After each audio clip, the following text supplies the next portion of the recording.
King Solomon, the man who had more wisdom probably than any man ever lived, understood that a commandment was given out by God that said, when you go into this land, there are a certain group of people that don't think like us, that don't worship your God. They worship other gods. Do not even connect yourself with these women. Nowadays, you can say with these women or these men. The Bible talks about being unequally yoked. And then Solomon, in all his wisdom, the Bible says that he loved these strange women. And isn't it amazing how the people of God love some strange things?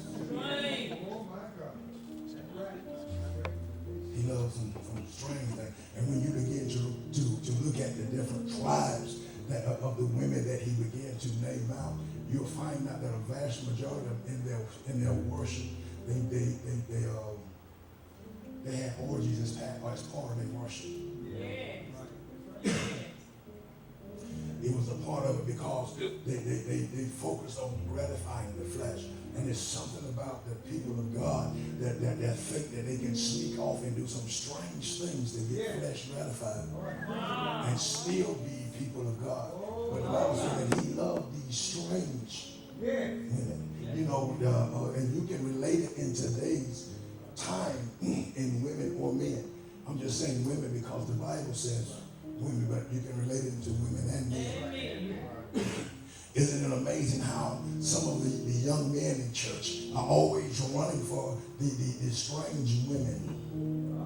The young women in the church are always running for these strange men that they don't belong to nobody's church, but they got a Bible, but they haven't read it since they bought it. And the enemy understands that if I can get you hooked up, if I can get a tie with you with these strange people, you can be a wise man as wise as Solomon, but once I get this tie, what you have to understand that in this moment when the enemy is trying to get a soul tie, he is not trying to get you to fall. He is not trying to get you to leave your church.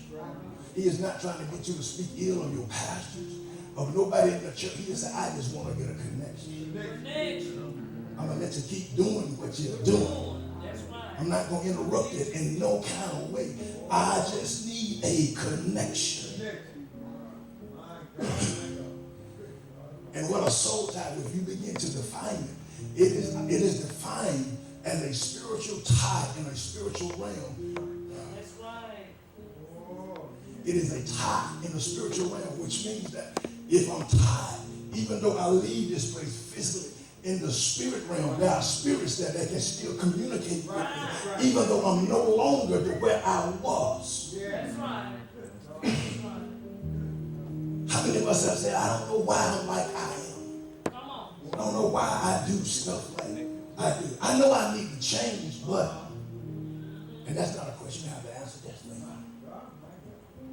And so we have the man of God in all his wisdom that he understands. The Bible said that if you hook yourself up with these women, they're going to cause you to turn your back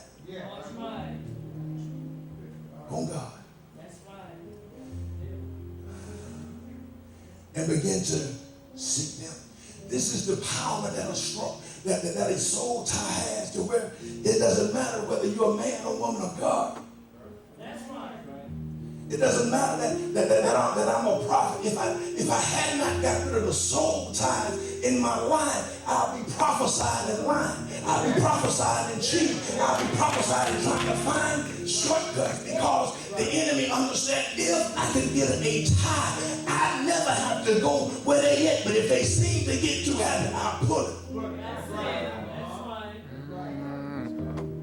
Because I have a connection now where I don't have to be in the room. I don't have to be in the area. I don't have to be in the region. And the enemy will fool you and tell you just because y'all broke up or just because you left it, it's over. But if he ever had your heart,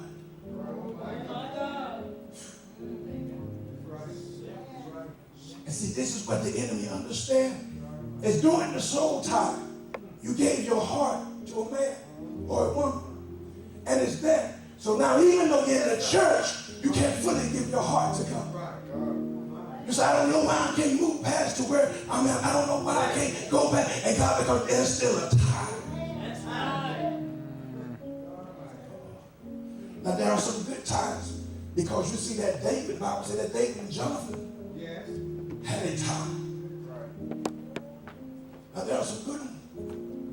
But you have to be careful of the ones that's going to cause you to move against God. Right. And now, in verse number 4, if you read it for me.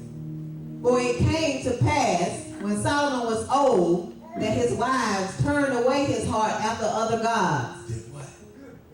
After he had done all this stuff for God. Even in the midst of all this wisdom. The Bible said, but when he got old,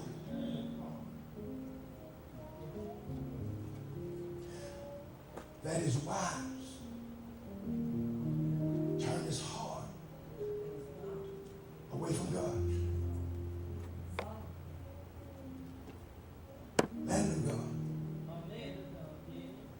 Heard from God. Would often sacrifice thousands upon hundreds of sheep and everything because he wanted to be right with God. But now that he's got old, and God began to show me something that even in the natural, I'm going to give it to you in the natural. He said, in the natural, when you get old, is that when you get tired of saying no. I've been doing this so long, and I've been doing all I can to live right, but he keep calling me, and I'm tired of saying no, I don't want to. Come on. Because it seems like ain't nothing working right for me, no way.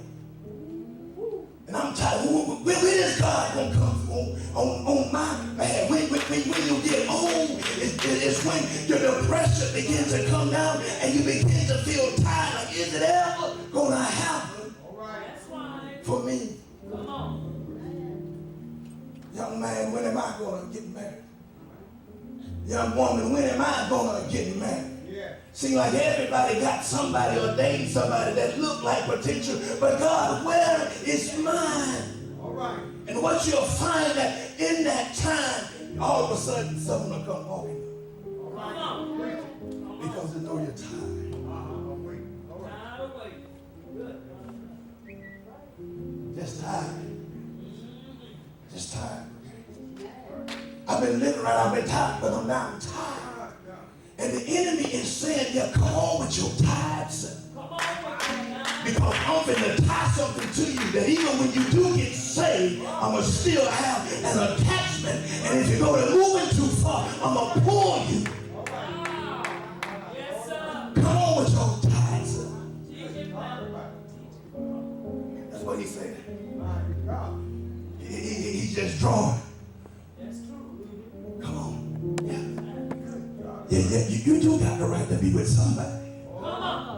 Yeah, I don't know why. Everybody else got somebody. All right. And he's drawing, and the only thing you can see is that, well, they may not be where they need to be, but they say they will come to church with. All right.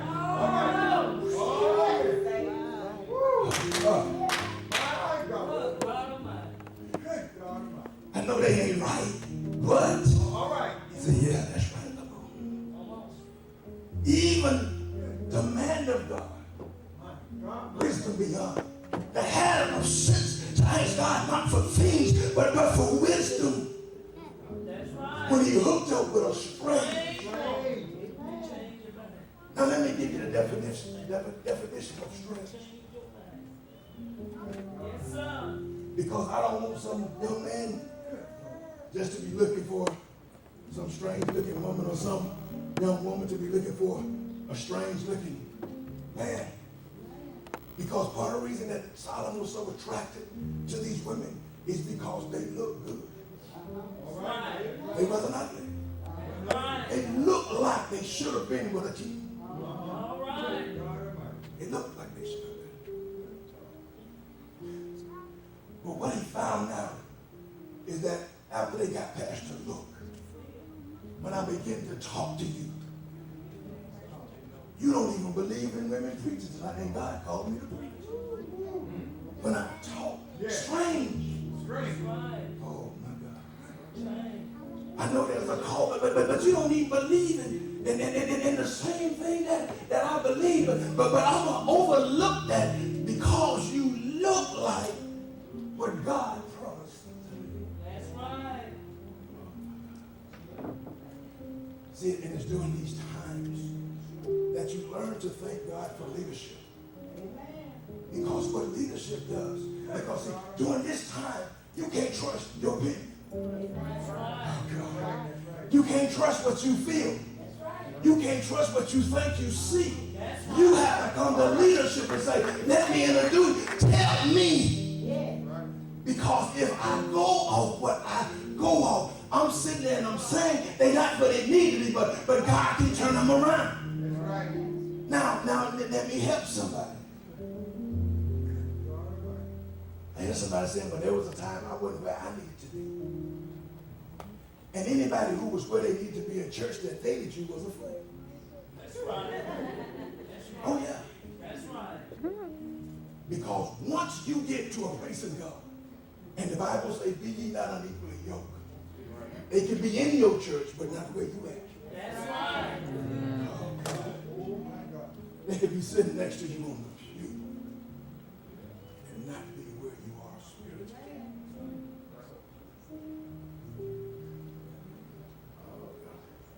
And let me help somebody else out.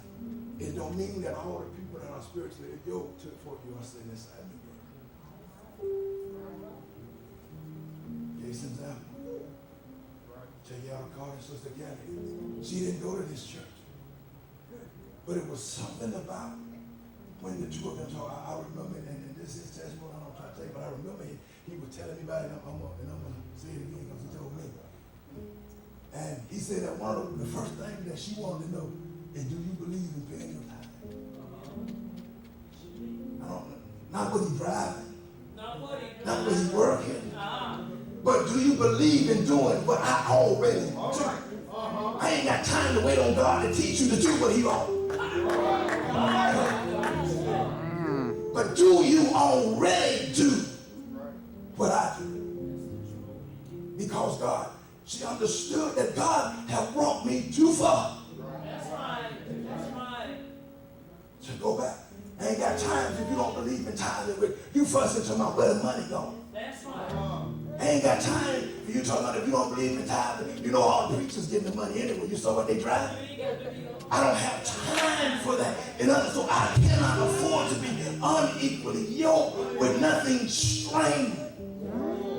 Because if I do, God said, if you do, it's going to turn your heart. In other words, what you were sure on, you're going to begin to doubt. Haven't you seen people begin to date and they start looking at leadership sideways? But 2 weeks ago, you were positive I was a man of God. He was positive. And it came to pass that when he was old, that his wives turned away his heart after other gods. And his heart was not perfect with the Lord his God, as was the heart of David, his father.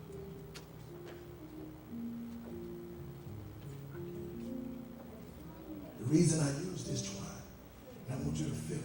I want you to feel it.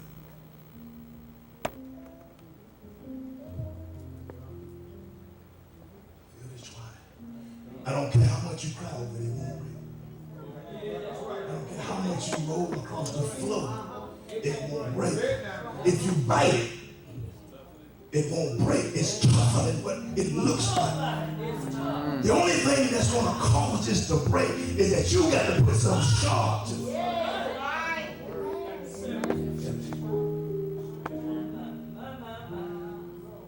I can't put my tears to this and say, I wish people would leave me alone. I've been coming up here every Sunday. I don't know why things haven't changed. But it's going to take, the Bible says that the word of God is sharper than any. Because I understand that when I want to break a tie, it's going to take word. I have to fall in love with the word. I have to sit in church and be crying and say, preacher. I have to sit in church and feel like every time they come, you're talking about me, but still preaching. Because I don't want to die with this thing in me. I know everybody know my situation. It seems like you're talking to me, but preaching. Because I'm trying to get free. I'm tired of getting to a place and seem like for some unseen reason I just start backing up. And I keep saying this is my New Year's resolution to move, and I can move, but then all of a sudden I keep backing. I said, but I ain't gonna be in this place no more. But all of a sudden I keep backing up. I know I promised the pastors that he wouldn't see me like this again, but all of a sudden I keep backing up. And you say, I need to talk to somebody. You say, what's wrong? I want to be over here, but when I get here, something keeps.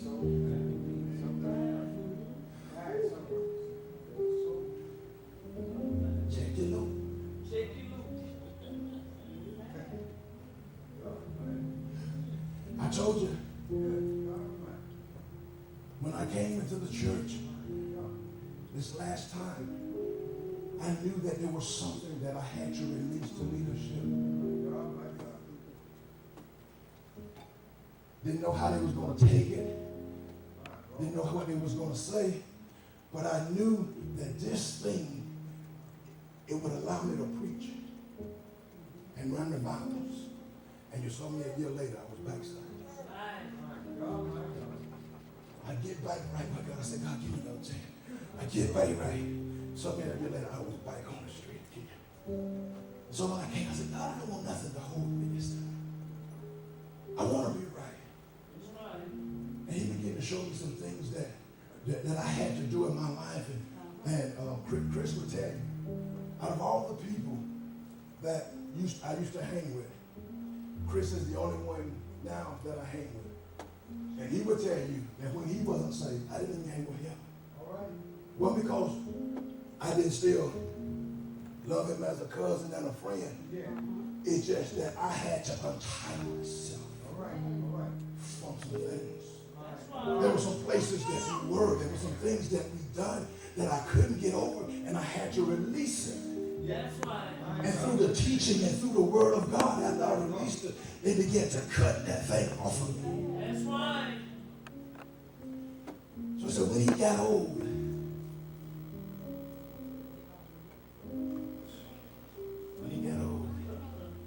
he got tired. When he said, you know what, I've been walking this single same life for 5 years, and I'm just tired. I don't know why I'm saying single, but I'm just tired. I said, take it one more place. I've been in the church and I've been doing good, and they still ain't gave me no life. All right. I'm going to move my membership. I don't know why.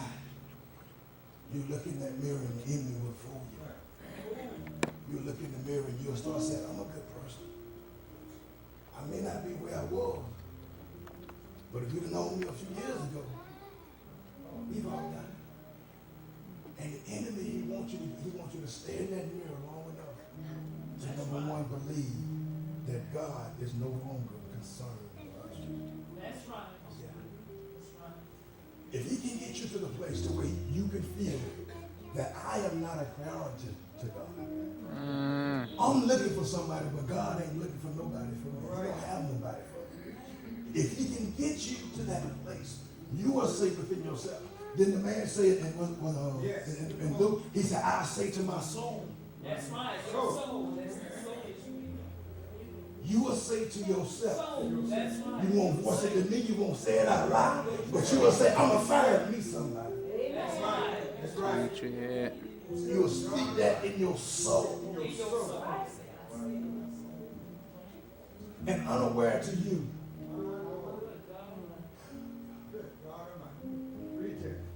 Unaware to you. The Bible said that the enemy was more subtle than any other beast in the field. And I'm going to give you something that's not even spiritual. This is for young ladies. That's not even spiritual. I told my daughter,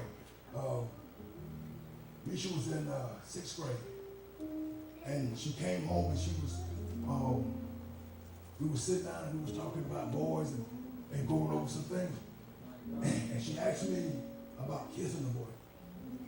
And I told her, I actually shared it with co-pastor the other day. I said, baby, let me tell you something. I said, the enemy's goal is to get you on your back, with your legs in the air. Come on. I said, that's his goal. Go. Now, in order for him to accomplish his goal, you got to be comfortable with him around you. All right. Because right now, and she was in 6th grade when I talked with my wife. I said, because if somebody just run up to you right now and say, Misha, hey, let's go have sex, and you don't know it, you'll tell them no. Right. All right now. You're going to think something wrong with them. That's right. All right. I said, but if you're walking through the hall and they mess around and hit you on the butt and you laugh, All right now. Oh, yeah. and then next time you see them, they rubbing on your back, they getting your body used to their touch. All right now. Good. All right. Oh, yeah. Preach it. This I taught in 6th grade because they need to know. I said, what's happening is that he's at school in a public place, getting you used to something intimate. Yeah. Good God. Because after he get through hitting you on the butt, he's gonna rub your back, and the next thing you're gonna be walking down the hall, he's gonna grab your breast. all right. So that when the next time that he says, let's have sex, it's gonna send a tingle down there. Because through that touch, he's created a tie to you to where now you imagine, oh, if he touched me and it feel, and he kissed me and it feel, All right. Preach that. and it feel like that because now, and this is what I told her, my wife would tell you before anything went on. I said, you'll be sitting in the house looking at us crazy That's right. Yeah. because you'll be in a battle about sex. That's right. Because now, I hope I'm helping somebody. I said, and now what will happen is once you are familiar to his touch, something will end up happening, daughter, and you'll get mad with him. And then another slick joke will come on. And so, well, once when you weren't used to nobody touching you, you think something wrong. Now, why you don't want to kiss me? Now you think something wrong when they don't want to touch you. And now that tie that someone have introduced to you have taken on a new life, and now you're infecting other people with it now. And he said, yeah, that's right. They don't understand. Because they understand he has that tie. And it'll cause the young kids. I'm going to show you something in the Bible. Let's go to the book of Numbers.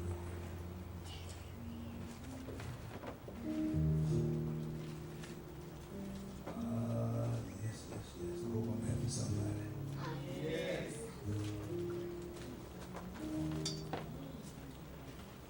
What you have to understand, I had gave a testimony about my wife, and someone took it the wrong way. My wife said something the other day that said how that she believed God sent me to her in the club. Make it plain. Let me help somebody out. Devil's out. And I say no. Even though my head was turned, I heard people all behind me talking about it. That's right. That's right.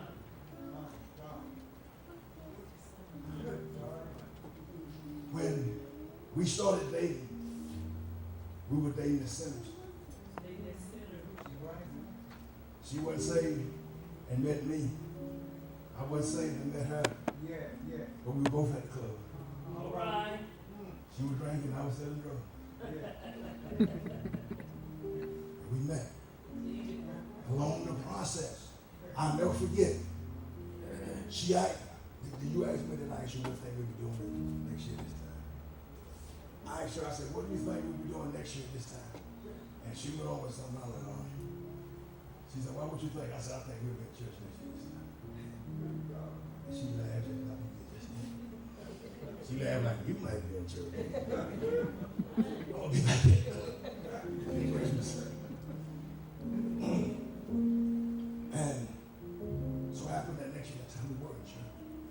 this was the crucial point, is that when she decided to get saved, it wasn't based on nothing I thought. Right. When I decided to get saved, it wasn't based on nothing she thought. It wasn't based to keep her. She didn't get saved based to keep me. She got saved and said, whether you want it or not, I'm going to do it. All right. Because if she got saved to keep me, once she got me, she left the church. So that's what she meant when she said that. So then, if you saved, and the one you like going to the club, you ain't got to bring him to the church. That's not him. That's right. Oh my God. Good God Almighty. Or vice versa. Because you cannot unequally yoke yourself.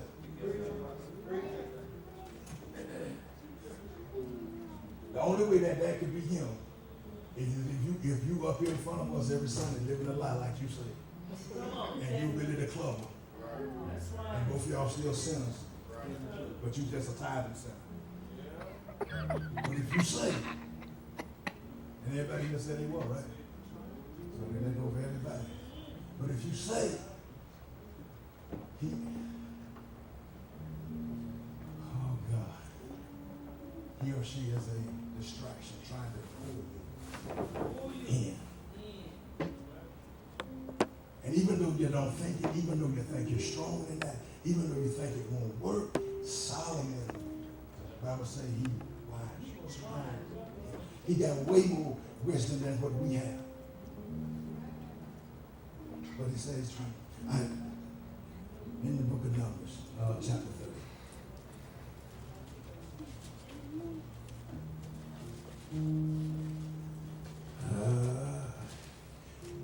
I hope this is helping somebody. And we still talking about salvation.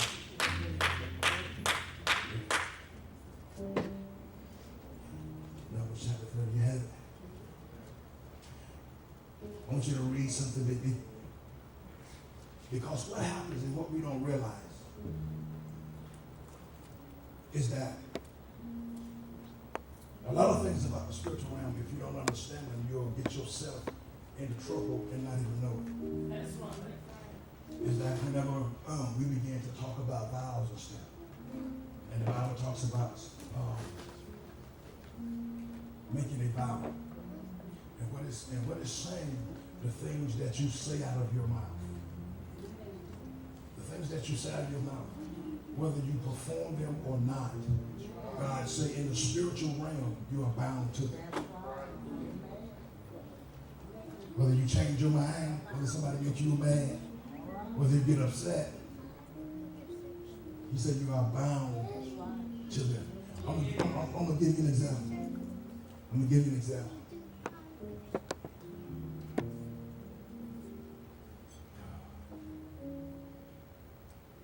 God called me. I confess it. I come to the ministry to the Lord. I believe God called me to the ministry. He said, okay, let us pray back. God, they already know what they want to see what I'm going to do. And they come back and say, you know what? We're going to train you. We're going to teach you how to do this thing. And I began. And the Bible said that I put my hands to the plow. I make a vow to say, I'm called. That this is what I'm supposed to do. My voice, my mouth have now committed me to this in the spirit. That's right. I'm committed to it now. Because I said I'm called. That's right. And so now my daughter, but I leave her in my car.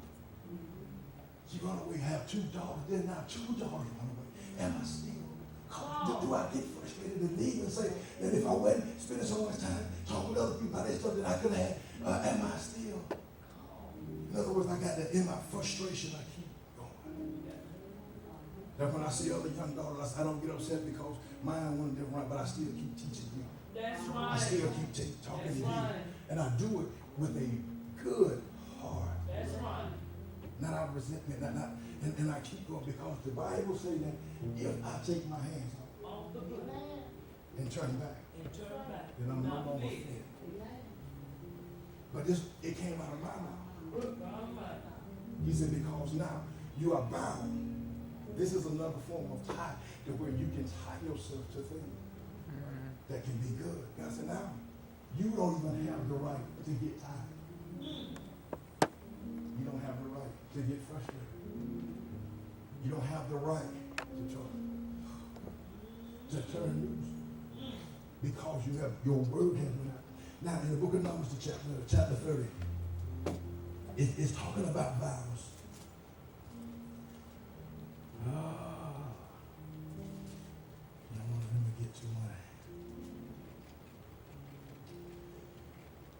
Let's see which one I want to start at. Let's start at number 2. Let's start at number 2. If a man vow a vow unto the Lord, or swear an oath to bind his soul with a bond, he shall not break his word. He shall do according to all that proceedeth out of his mouth. If a woman also vow a vow unto the Lord, and bind herself by a bond, being in her father's house in her youth, and her father hear her vow, and her bond wherewith she hath bound her soul, and her father shall hold his peace at her, then all her vows shall stand. Hold on right there. It's like there's a bunch of stuff right there. Number 1 is start out speaking about the man. They say that if I say something, and when we take the vow, we take it and just saying, I'm gonna give you $500. Now that's a vow. If I come to him and say, you know what, God told me this to give you, now that's a vow. Now as soon as Sunday comes, I got the money in my pocket. And he said, you know what, Elder, God gave me a word and said, you need to quit playing. You just quit playing. And do right. Do I give him that $500? Yes, sir. Because God have bound me That's to right. what I see. That's right. He'll call somebody else to give him $500. That's And right. if I don't change and get right with God, not only with that little $500 I had, but you'll see that my house will go to fall apart. My job will go to, things will just go to fall apart because I bound myself. Do what I said. So it says that if a man do that, then he pay that. But now, say compromise. Compromise. It says that if a young woman make a vow. How many young ladies? If a young woman make a vow, and she's still of the age to be in her father's house, this is when you cannot be so quick to get out. Is that you can make, it says you can make a vow. And if your father hear and he say not so, it won't be. All right. Right. You're not bound. But it says if he hold his peace. Right. Okay. Then what you say is you're bound. All right. If you hold his peace.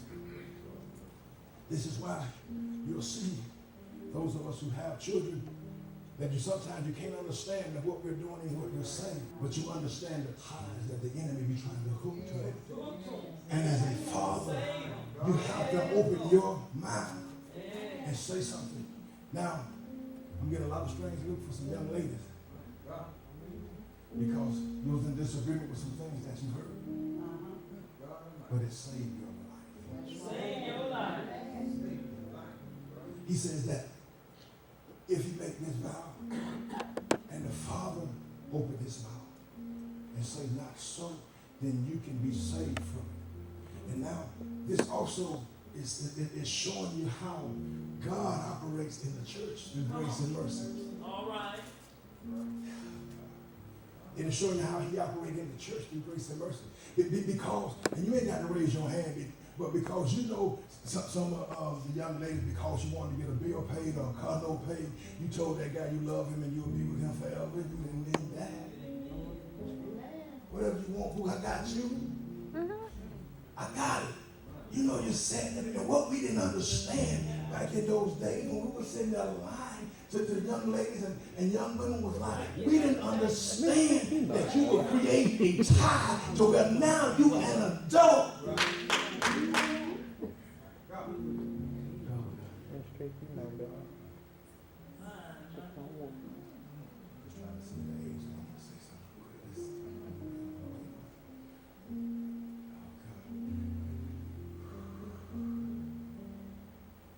y'all hear me good? For those of you, and I got to take it here. For those of you that are into strange things sexually, I want you to think back, and I want you to remember who introduced that to you. Because before you met them, you didn't like that. Come on. And everybody since then, you've been trying to get to do that. Like I said, I left for the kids. But there are some things, and all of a sudden, people looking like, I heard that was that. But we look like they didn't have one, they just did. Because there are some things that you like that's strange. Read that. Right. Holy hands, I'm lifted. But I like some strange. Strange stuff. Good God Almighty. Some strange things. I'm looking for a spouse, but I got Some strange stuff going on. Do you know, and I've said this before, but T.D. Jakes, one of his main reasons for wanting to stop with manpower, he said because he got tired of furnishing the porn industry for the motels. All those men together and the hotels they have it, we'll give you reduced rooms. We'll give you $150, $200 a night rooms for $40. Because when they get here, they're going to spend $200 on porn. Church folk howling, screaming on TV, wilding on the floor, Right. Preach it. but like some strange, Preach it. but like some strange stuff. Solomon was still a man of God, and we are still people of God, but you got to let God pull them strange things out of your home, because if you don't, just as Solomon, when you get old, when you get tired, when you get to the place where you say, why can't I do this? You'll find they'll begin to turn. Oh yeah. I know you're strong now, and I know it's all about God now, but if God don't move as fast as you think he should move, oh God, I wish the kids would be Jesus, I know. there. I'll get tired.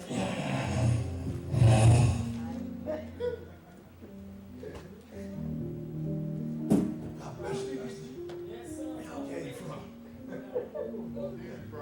Because I get tired, and I'm getting tired, and so now, when I get tired of that, it's the truth. Only thing I got to find is somebody who say they'll come to church. Oh, yeah. You ain't got to mean it, but just look like you do while you're in front of my leaders. Yeah. You ain't really got to be saved, but just look like you are with. No, just say yes, ma'am, and no, sir, and whatever you like. Just talk like you got sense. Ain't nobody ever did that. Somebody try to do it right. Just talk like you got sense. Let me ask you this is an important question. This is going to tell you whether or not you've already been affected by the tide. It's when you bring them. If they say no, can you just let it go? No fuss. No fight. Just let it go. That's all I had. I don't know why they said no. I ain't even going to really tell you why they said no. I ain't even going to tell you that it was them that said no. But at this point, I just don't think we should talk. At this point, because when you find yourself getting upset, you ain't even know it, but you already know it. Thought you was doing okay. Wow. And didn't even know that you're already tired. Because when I'm not tired, you can say, well, they want it. Like I want. But when I'm tired, I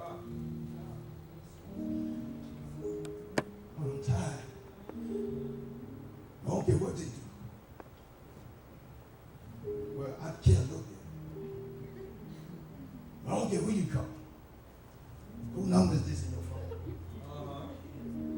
When I'm tired.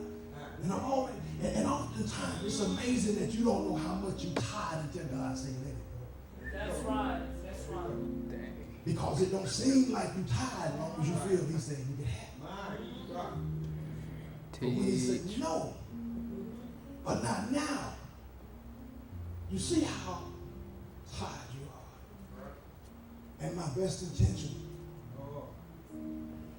I can talk to as many people. I said, oh, go back to the head. Yes, sir. I can talk to as many people.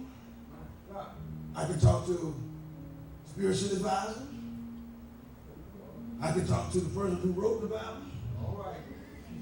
I can talk to as many people as I want.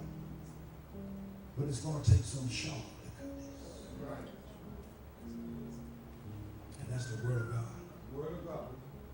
I can get in this corner and pull it, and before it break, it'll cut my hand. That's true. It's going for it. I can get Elder Carter and every man in the church, and we can pull it, and it won't break. And if you look at that end of where Vadi has got down there, it's a lot of little ends that make it break. Just a little compromise. Just a little bit. Just a little compromise instead of just another line. To where after a while, I'm realized that I'm hooked more than I thought. And I'm oh God, I don't know say this, but I'm having this go ahead and tell somebody. And some of us make ourselves look crazy on Facebook. Because everything you go through with that person you're hooked to, you got on Facebook. Tweeting it.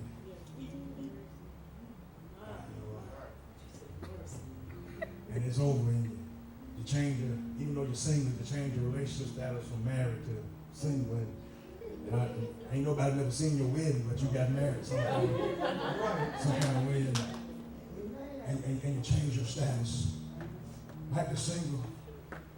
And you get on Facebook and say they don't know what they missed. And 2 weeks later you say, oh, we back together. All y'all girls hate me.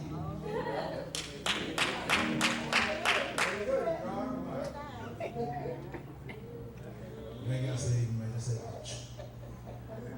Oh, y'all thought y'all was going to get him. I'm back. You got to say hate, man. Just say, ouch. And you put yourself out there. God, I don't know why I'm just keep focusing. And I want to give you one more thing. And I got 2 more scripts and I'll get to it.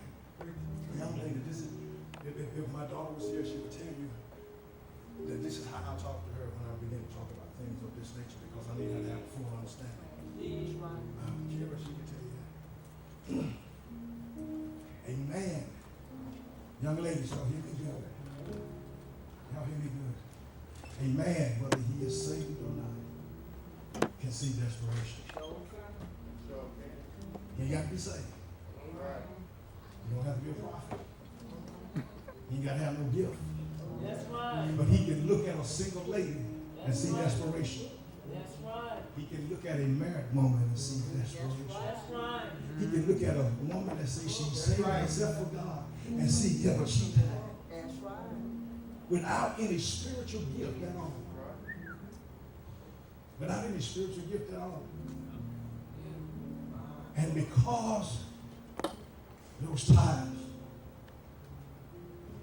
if you're not careful, that person will come around, young man, young lady, and you won't even know that they're baiting you up.